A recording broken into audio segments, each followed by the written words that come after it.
dans la chair et dans le monde des songes. La shinobi christique s'affirme. Bonjour, ici c'est la shinobi. Dans la chair, nous sommes tous deux, c'est-à-dire homme-femme, ouverture, fermeture, dormir, se réveiller, partir, venir. Ça, c'est une réalité concrète et applicable dans cette réalité illusoire dans laquelle on vit. Dans le monde des songes, nous sommes tous en guerre. Sachez bien que tout individu qui a décidé de s'incarner ici sur cette terre, pour ceux qui ne suivent pas bien, il y a eu jadis une grande guerre dans le ciel qui a mis sur le champ de bataille des anges, des archanges et en fait toute l'armée céleste. Et dans cette même armée céleste-là, il y avait des rebelles, la rébellion. C'était la première rébellion dévoilée selon les tests de l'histoire de l'humanité. Quand je dis l'histoire de l'humanité, restons tranquilles, parce que je vais expliquer les trucs simplement et rapidement. L'humanité consiste à prendre dans sa vision en compte l'hyperespace avec toutes les planètes de ce hyperespace-là. Et dans ce hyperespace-là, la question que se pose tout le monde, c'est: y a-t-il des habitants ailleurs? Voilà aujourd'hui ce que les scientifiques ou les personnes dites intellectuelles cherchent à résoudre. Ils cherchent à résoudre le problème de savoir si on n'est pas les seuls êtres qui ont été créés par Dieu. Maintenant, moi, je vais les répondre rapidement. Petite réponse vite. Les extraterrestres. Qu'est-ce que c'est? Un extraterrestre, c'est quelqu'un qui est extrait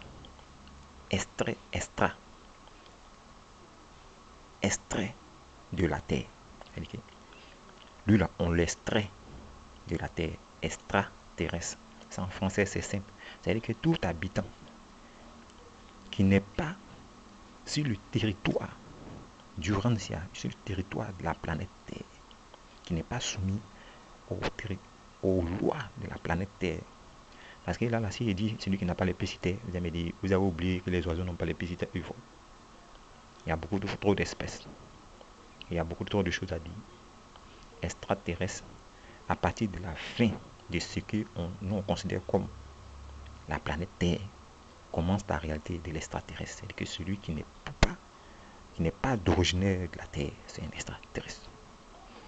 Maintenant, la grande question à se demander, la grande guerre qui a eu lieu dans le ciel et là-bas, ces gars-là, ils sont de la Terre, et nous, ou ils sont en dehors de la Terre? Parce que s'ils sont en dehors de la Terre, eh bien, les scientifiques peuvent toujours continuer à lancer des fusées dans l'espace, dans l'univers. Peut-être un jour, ils vont en croiser un. Mais nous qui n'avons pas la possibilité de lancer les fusées dans l'espace là, nous qui écoutons le français parler, nous autres les Chinobiens, nous on comprend une seule chose, c'est que jusqu'à preuve du contraire, Dieu, Satan, Lucifer, Bouddha, tous ces êtres célestes là ne sont que des extraterrestres. Maintenant, comment ces extraterrestres là se manifestent à nous ici? Eh bien, parfois, certaines personnes ont la chance de photographier des soucoupes volantes, ou d'autres personnes ont la chance de s'enlever et de revenir. Je ne dis pas que je crois en ça, mais voilà ce qu'en quoi moi je crois. Je crois, et la shinobi croit, et si tu es shinobien, tu crois, que tous ceux qui ne sont pas natifs de la Terre sont les extraterrestres. Maintenant, si dans toutes les religions, et je ne parle pas seulement de la religion judéo-chrétienne, je parle de toutes les religions dans le monde, Si les dieux dont vous parlez là sont nous, si c'était ici, c'est pas de moi que je parle. Mais si vous parlez des dieux, ou bien des êtres, ils ne sont pas nous sur la terre ici. Ils sont dans une autre réalité. Voilà, sachez que selon le maudit extraterrestre, celui qui vit en dehors de la terre est un extraterrestre. Donc, Jéhovah, Allah, Gabriel et tous ces grands loups-là, des terriens ou des extraterrestres. Bon, il y a une grande guerre dans le ciel. On continue. Dans le monde des songes, nous sommes tous en guerre, la grande guerre du ciel contre la terre, la grande guerre du ciel contre la terre. Bonjour, bonjour, bonjour. On va continuer la lecture parce que, mine de rien, quand même, la lecture est un peu longue.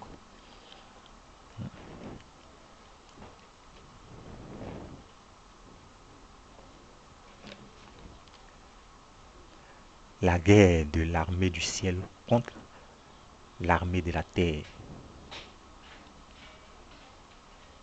L'armée d'Urantia, l'armée des habitants d'Urantia.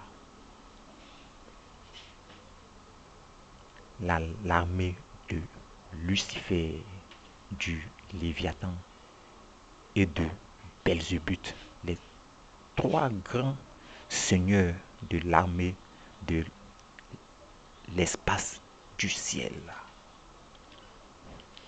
Mais qui sont ces noms prononcés? Et qu'est-ce qu'un Urantien? Et qu'est-ce que Urantia? Bon, pour la plus petite explication, Urantia, c'est la Terre. Mais le problème, c'est que beaucoup d'hommes ici ont tendance à penser que la Terre, c'est le sol sur lequel ils marchent. Ils parlent du sol, du sable. Alors qu'en réalité, la Terre, c'est un grand globe. Oui, à partir de la couche terrestre, vu que nous sommes dans la vibration qui nous permet de nous stabiliser à la couche terrestre. Mais sachez que après la couche terrestre vient les vents. Les vents, il y en a 7. Et après vient l'espace. Mais toute personne assise ou debout ou arrêtée, comme moi et toi, il soulève sa main et qui s'imagine que quelqu'un vient à lui et qu'il le bloque sa main pour lui dire je ne veux pas que tu m'approches trop. Cette personne-là, inconsciemment ou consciemment, se rend compte de son espace vital, l'espace autour de lui qui ne permet pas comme ça à tout un chacun de rentrer dedans aussi facilement. C'est le même espace là. Bonjour les shinobiens. Les vérités dites et comprises s'affirment. La shinobi christique s'affirme. L'univers, l'espace commence ici. Nous sommes tous dans l'espace. Sachez que les vents dans lesquels nous baignons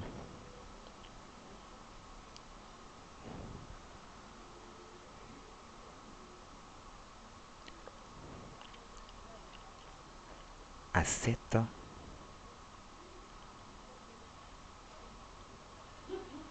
dimension. Mais revenons au thème urantien. Qu'est-ce que c'est qu'un urantien? Tout habitant, je dis bien tout habitant, toute personne qui existe de par la charge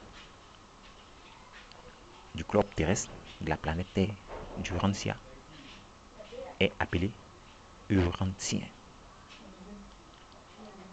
Maintenant, pour les autres, on va voir. L'armée de Lucifer, du Léviathan et de Belzébuth, les trois grands seigneurs de l'armée de l'espace du ciel. Bon, on va commencer par Lucifer.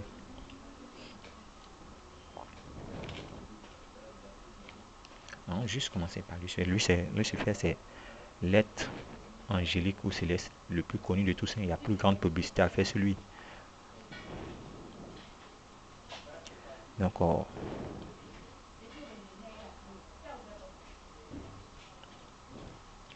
la seule chose que peut-être je peux vous dire sur Lucifer que vous ne connaissez pas déjà, hormis que c'est un ange de lumière ou un archange de lumière, ou ce que vous voulez, selon l'angiologie, parce qu'il y a les grades. De la même manière que dans une armée, chacun a son poste et chacun a son grade. L'armée céleste aussi a son grade. Il y a les anges, qui sont les messagers, les archanges, les dominations, les principautés. Bon, il y en a un tas de foules comme ça. Pour ceux qui étudient l'angiologie, ils vont vous en... Mettez-vous en contact avec eux, ils vont plus vous arranger et vous expliquer mieux que moi. Parce que l'angiologie n'a pas été tellement fort au moment où j'apprenais l'histoire de la guerre du ciel. Donc, peut-être Lucifer, la seule chose qu'il peut vous dire sur lui que peut-être vous ne savez pas, c'est que c'est le maître de la pensée. Et que tout ce qui est psychique, tout ce qui est cérébral, toute activité cérébrale et psychique sont gérées par lui. Donc, mes frères, si tu veux y survivre, n'y pense pas et tu pourras passer. Je répète, frère, si tu veux y survivre, n'y pense pas et tu pourras passer. Merci. Arrêtez d'être trop dans vos songes. Parce que jusqu'à preuve du contraire, le Dieu du songe, c'est Lucifer. Le Dieu de la pensée, le Dieu de l'analyse. Quand il est dit de Lucifer, le plus puissant de l'armée céleste créée par Dieu. Oui, bien vrai, il a été fait de lumière, mais tous les anges sont faits de lumière. Nous-mêmes, les habitants du Rantia, pour ceux qui veulent être de lumière, sont dans la lumière. Mais ceux qui veulent comprendre la lumière, écoutent la lumière. Mais celui qui a conscience qu'il est une lumière, eh bien, bonjour le chenobien. Tu es une lumière. C'est-à-dire quoi? Tu es sous la domination de Lucifer, l'ange de lumière. Parce que Dieu lui a donné cette capacité-là au début de la création. Et Dieu, quand il lui donne, ne peut plus retirer. Il n'est pas comme Lucifer, qui est un petit malhonnête, qui parfois donne et puis retire. Quand tu ne fais pas ce qu'il a envie que tu fasses pour lui. Quand tu es un rebelle, parce que c'est lui le dieu de la rébellion, c'est le premier rebelle du monde. Il n'aime pas trop qu'on le copie.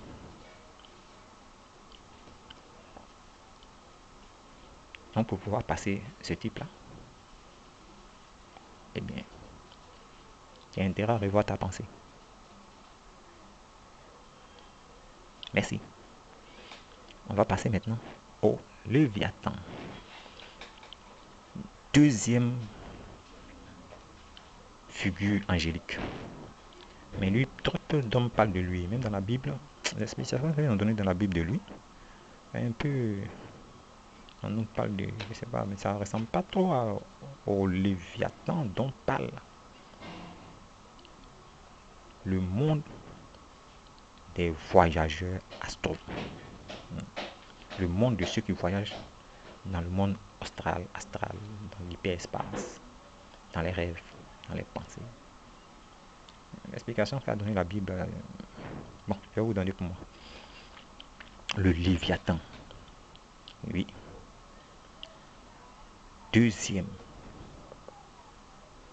plan de la réalité de guerre de l'organisation guerrière de Lucifer. Il a mis des généraux et des sous-généraux. En fait, là-bas, dans ce monde, tout est classifié, tout est bien positionné. Chaque soldat sait sa position, sait ce qu'il doit avoir et respecte l'autre soldat parce que ce que peut faire l'un, l'autre ne peut pas le faire. Mais ce que peut faire l'autre, l'autre ne peut pas le faire. Donc, en se complémentant, eux deux, en se mettant deux, forcément 3 sorts. Parce que l'association de 1 avec 2 va donner une réalité, une nouvelle réalité. Et cette nouvelle réalité-là sera 3. Je parle de la loi du juste milieu. MS, réveillez-vous. Essaye d'être le plus simple possible. Donc il faut que tu réussisses à me suivre. La loi de la dualité implique la loi du juste milieu. Une fois que 2 personnes s'associent, les 2 seront obligés d'établir des règles où chacun se sent à l'aise dans ces règles. Et les règles établies, imposées, à laquelle eux devront se soumettre pour toujours rester 2.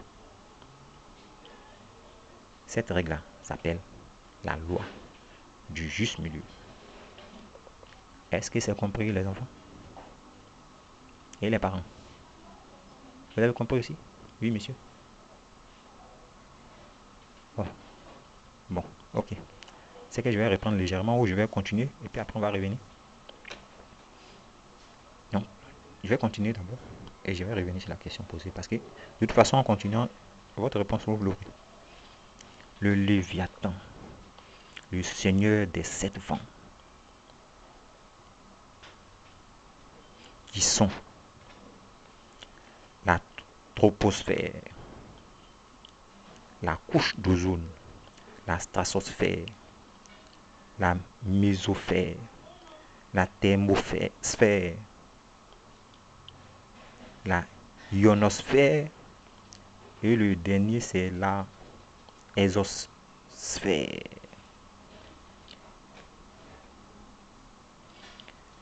Oui, vous avez les 7 mondes dirigés et gouvernés par le Léviathan.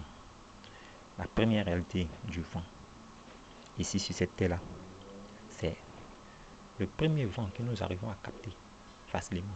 Si c'était. Mais si je dis vent, c'est un truc mal dit.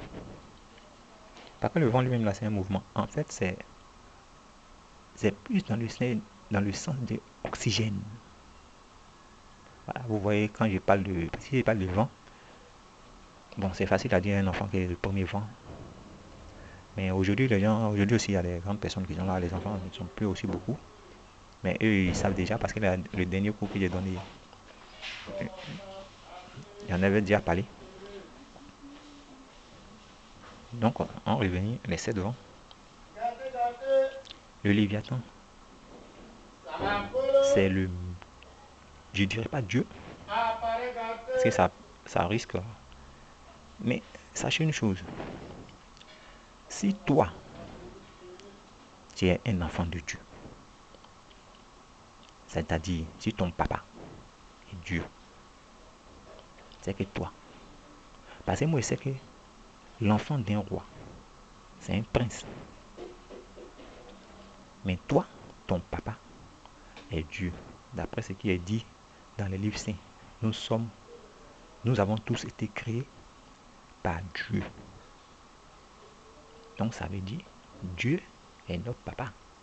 Maintenant, si moi, mon papa est Dieu, moi, je suis quoi? Parce que le thème qui me vient en tête là, c'est petit Dieu. Maintenant, dis-moi toi. Oui, c'est à toi il parle.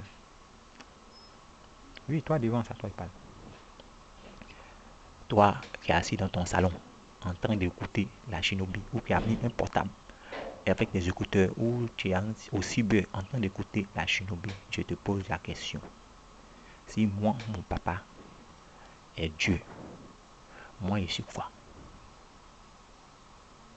Parce qu'il y a une vérité qui n'est pas encore dite. Mais cette vérité-là, moi je vais légèrement brosser dessus. Pour ne pas que tout le monde se sente dans un état non apprécié. Il faut amortir certaines vérités lourdes. On inculque ça aux autres. Doucement, doucement. Sinon la personne risque de te trouver bête, idiot, fou. Parce que pour lui, ce que tu es en train de dire, Ça n'a aucun sens. Mais pour toi, ça a un sens. Et pour d'autres personnes aussi. C'est un sens même de prime abord. Mais sache une chose, mon petit. Oui, toi qui m'écoutes, dans ta chambre, que tu sois américain, indien, chinois, japonais, ou je ne sais quoi encore, sache une chose.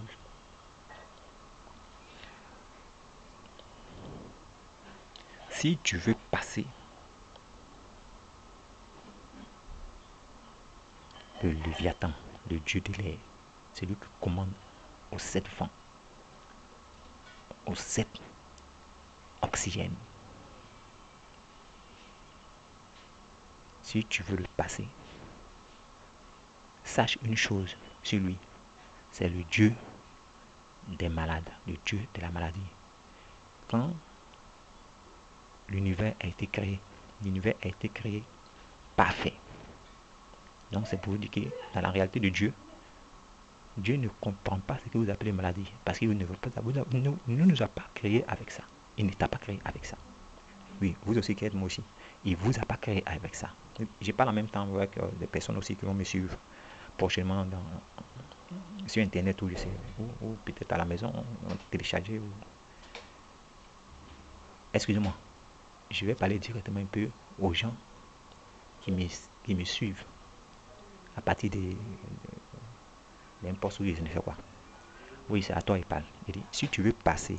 Non, mais vous connaissez déjà, on a débattu de ça hier. Ah, vous êtes pressé, vous voulez qu'on saute. Oui, d'accord, d'accord. On va aller vite, mais laissez-moi au moins terminer celui-là. Si vous voulez passer le Léviathan, sachez que le Léviathan, c'est le maître de l'air, le dieu des airs, l'archange des airs. Et c'est à travers ces airs-là que lui, il façonne en mélangeant 7 vents. Il crée des vérités ici. Et la vérité la plus extraordinaire, la plus fantastique, la plus sublimatoire qu'il a eu à faire pour aujourd'hui avoir le titre de Léviathan, c'est d'engendrer l'inharmonie dans l'harmonie qui a été créée. Mais comme dans cette réalité, l'inharmonie ne peut exister, l'antimatière ne peut exister dans le même environnement que la matière. Comme dans ce monde, l'inharmonie ne peut exister. Il est soutenu par Lucifer. Il lui confère sa réalité psychique, sa réalité de pensée, pour séduire toute personne qui prête l'oreille à son entendement et qui essaye de le comprendre et lui faire croire que la maladie est possible sur la terre du Vancia. Bonjour, bonsoir, bonne arrivée. Toutes les choses sont faites de deux. J'espère au moins que j'ai été compris. Mais là, toi qui es à la télé, je vais te lasser un peu. Oui, attendez, j'ai expliqué ça légèrement, facilement aux enfants d'abord. Après, il y a attaqué les grandes personnes. Bon, ceux qui sont à la télé, je ne suis pas capable de savoir s'il y a des enfants ou bien des grandes personnes. Mais ceux qui sont sur, je veux dire, sur les PC. Donc, je vais attaquer un peu les enfants d'abord, si vous me le permettez. Ah.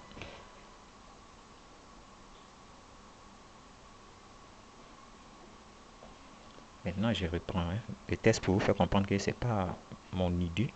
Mais comme j'ai dit au début, je ne suis pas le chinobien. Moi, mon nom, c'est Kouyafiak. Ouais, il est vrai que c'est moi qui ai mon image qui apparaît quand on parle de la Shinobi. Et ça, je l'ai déjà dit, je suis l'image de la Shinobi. Et il m'arrive de temps en temps, à mes temps perdus, d'essayer de donner des explications de la réalité shinobienne, la réalité du Christ. Donc, bon, ok. Je vais vous montrer rapidement le livre que je suis en train d'interpréter, c'est un livre qui a été écrit par la main, dans la main du Shinobien. C'est la main du Shinobien même qui l'a écrit. Bon, ok. On va sortir un peu du monde des ténèbres, du monde du noir, de la réalité, de ceux qui ne voient pas. Pour rentrer maintenant dans la réalité des visionnaires, celui qu'on appelle des non-handicapés, c'est-à-dire celui qui est capable de voir. Donc, je vais vous le présenter. Et voilà.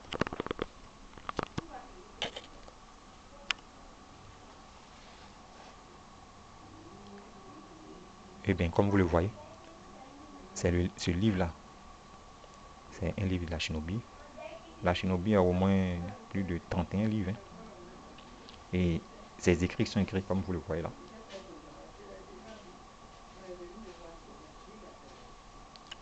Voilà.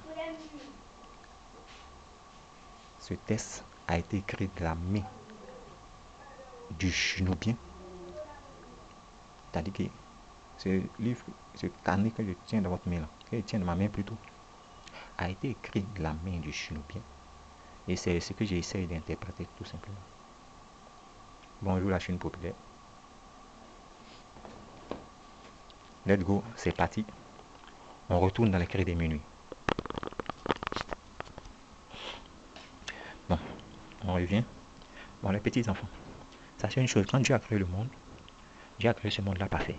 Et il n'est dit nulle part qu'après ça, Dieu a été peut-être trop en colère pour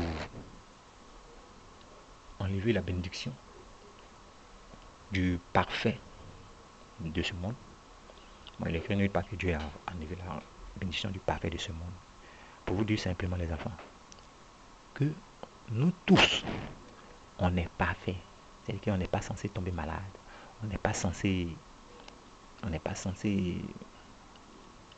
souffrir.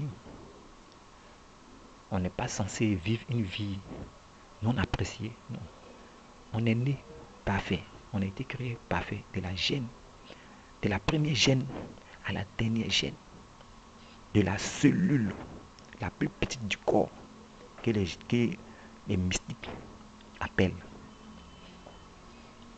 l'atome, étincelle divine, que la formation-maçonnerie, l'Illuminati, surtout l'Illuminati, c'est les quêtes même, Illuminati, illuminé, lumière, illuminé. Quand on dit quelqu'un est illuminé, on dit celui-là c'est un illuminé. Vous savez ce que ça dit? Voilà, bon, pour ceux on dit que les gars d'Illuminati c'est eux qui dirigent le monde, mais qui continuent à le penser. Parce que moi je suis en train de vous parler d'un Belzébuth qui est positionné dans un coin, dans l'hyperespace, et qui dirige une armée distribuée dans toutes les planètes, dans toutes les réalités de l'hyperespace. Et je ne suis pas en train de vous parler d'un Lucifer de songe, ou si vous préférez, d'un Léviathan de songe. Je suis en train de vous parler des personnes qui peuvent s'asseoir sur une chaise, des personnes qui peuvent se lever, des personnes qui peuvent manger, des personnes qui peuvent aller aux toilettes et des personnes qui peuvent tomber amoureux. Bonjour, ici c'est la Shinobi. Une vérité comprise est une vérité sublimatoire. Et cette vérité s'affirme dans votre vie réelle et concrètement. Me suivez? Donc pour reprendre la chose des enfants, et pas le gros français, parce que vous aussi demain, vous serez habilité à vous exprimer d'une manière un peu correcte. Donc, maintenant je vais parler petit français pour que vous compreniez. Mon petit, en toi là, il y a Dieu en toi. On appelle atome étincelle divine. La même manière que tu calcules les ADN, les cellules, voilà. La plus petite cellule du corps et qui fait que le corps s'anime, le corps se régénère. Parce que sachez une chose, on se régénère à chaque instant, à chaque moment, dans tous les temps de la réalité, de notre réveil à notre sommeil, à l'état d'éveil et à l'état de coucher. Que tu sois dans le songe du monde des rêves, c'est-à-dire le songe, c'est le monde des rêves. Que tu sois dans le songe, que tu sois dans la réalité réelle, eh bien, si tu connais cette vérité s'appliquera dans ces deux réalités-là.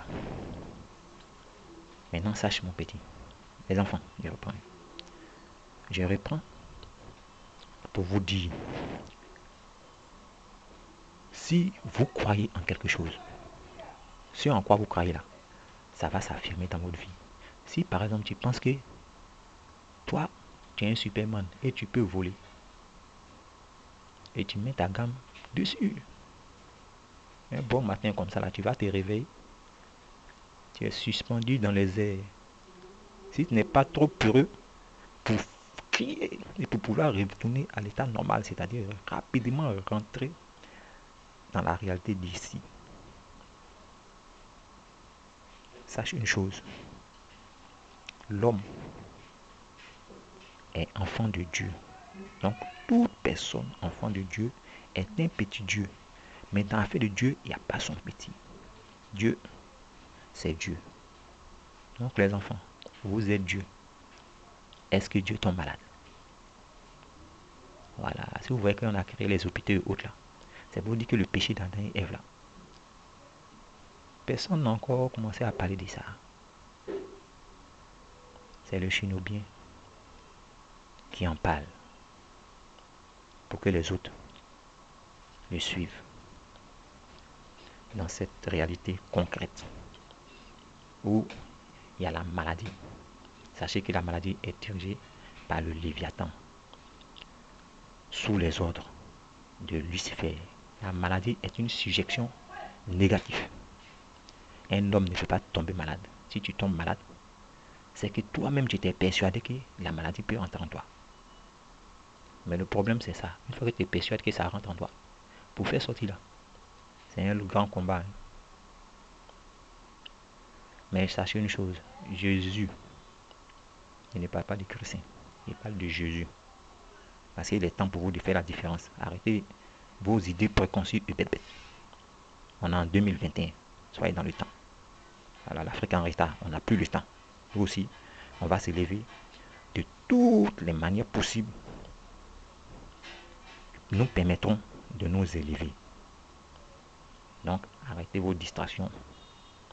Et sachez une chose, Dieu ne meurt pas. Dieu ne mange pas. Dieu ne se fatigue pas. Tout ce qui est négatif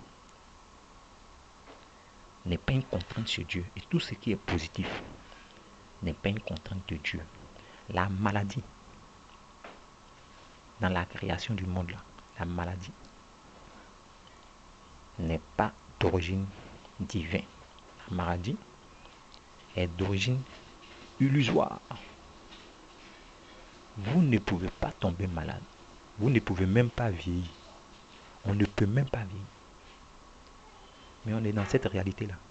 On cherche à trouver ce qui est dit dans le non-dit des livres saints. Parce que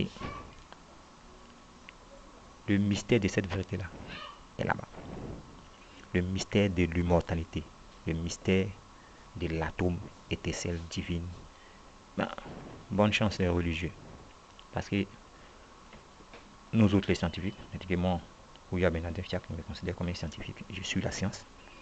Au lieu d'écouter, bon personnellement c'est pas pour parler mal, mais au lieu d'écouter les vulgarisations des chrétiens, des hommes religieux, les gens,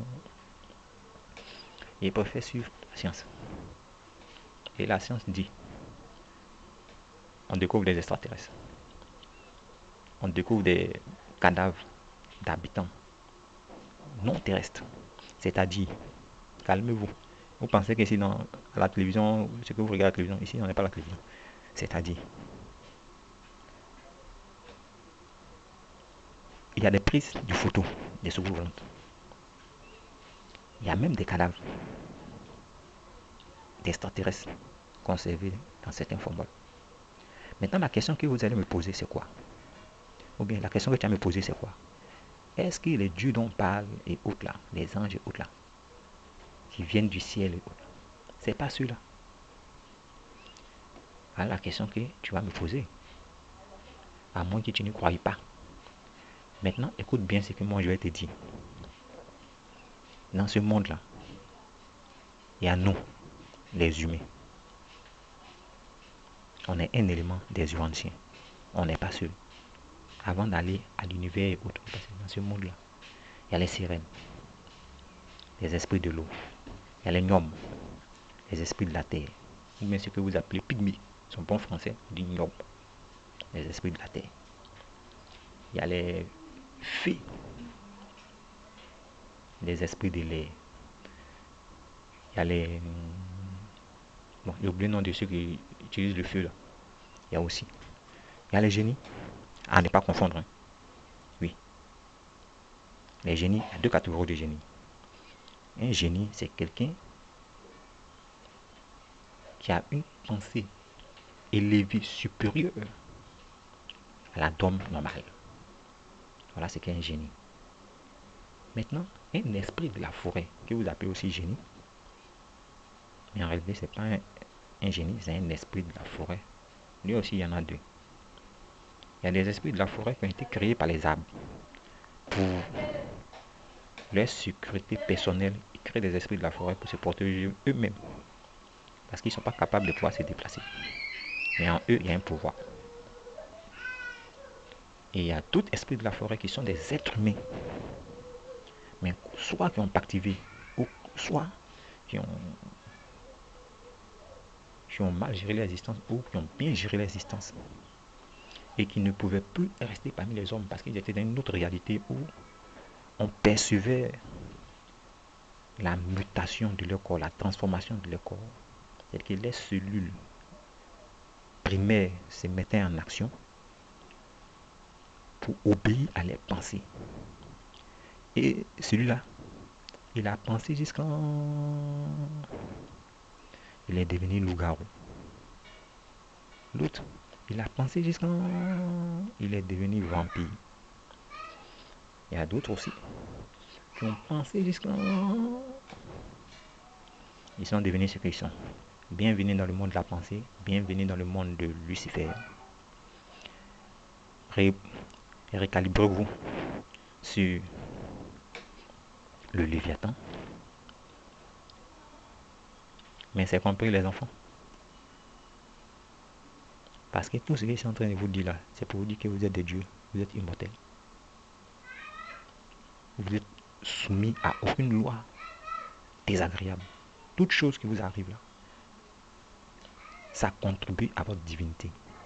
Et quand je dis ça contribue à votre divinité, je ne parle pas du hasard ou de l'attirance. On dit les oiseaux de même plumage vont entendre les affinités. Des rencontres, qu'on dirait de surprise. Quelqu'un rencontre quelqu'un comme ça dans la rue et on considérer que c'est par le hasard que tu l'as rencontré. Et ne pas considérer que c'est ta manière de penser, les ondes de ton cerveau qui attire ces personnes avec toi. Toute personne qu'on croise sur nos chemins est sur une onde de sonorité, une onde de pensée.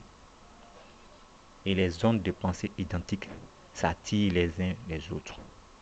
Si c'est trop identique, eh bien, vous serez obligé de vous entrelacer. Mais c'est pas trop identique. Mais il peut seulement te dire un bonjour ou un bonsoir ou ok ou te faire signe de la tête parce qu'il ne te connaît pas. Ou te regarder simplement. Alors qu'il y avait des millions de personnes plus intéressantes que toi à regarder.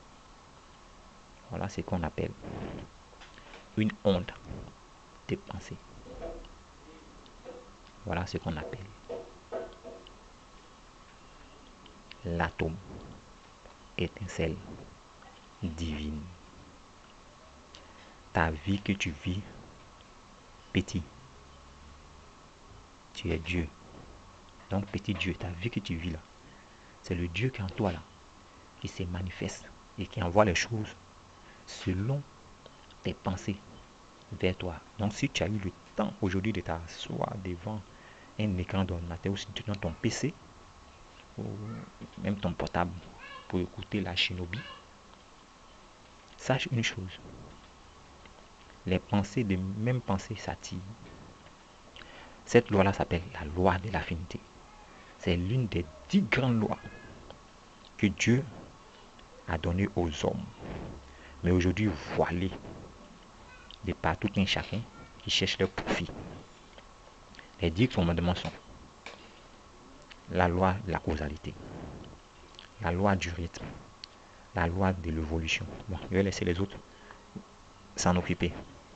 Oui, le soir, vous voyez les améthystes.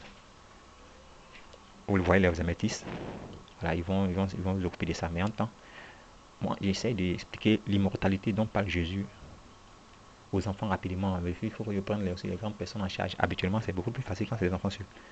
Bon, mais je vais revenir à eux demain. Je pense que pour l'information qui a été donnée aujourd'hui, ça peut aller. Donc, rappelons-nous, cette réalité-là n'a jamais eu de négatif en soi. C'est vrai qu'on est dans une réalité de dualité, oui. Deux. Tu vas voir ton deux ailleurs, parfois tu enfin, en Europe, tu croises quelqu'un qui te ressemble. Mais ça peut être un blanc, un chinois ou pas, mais la ressemblance est identique. Ça peut être une ressemblance corporelle comme une ressemblance dans la pensée. Mais toute personne est faite de deux. Voilà. Donc on va entamer le troisième. Et ce n'est pas le moindre. Parce que lui est le plus dangereux parmi eux tous. Bye.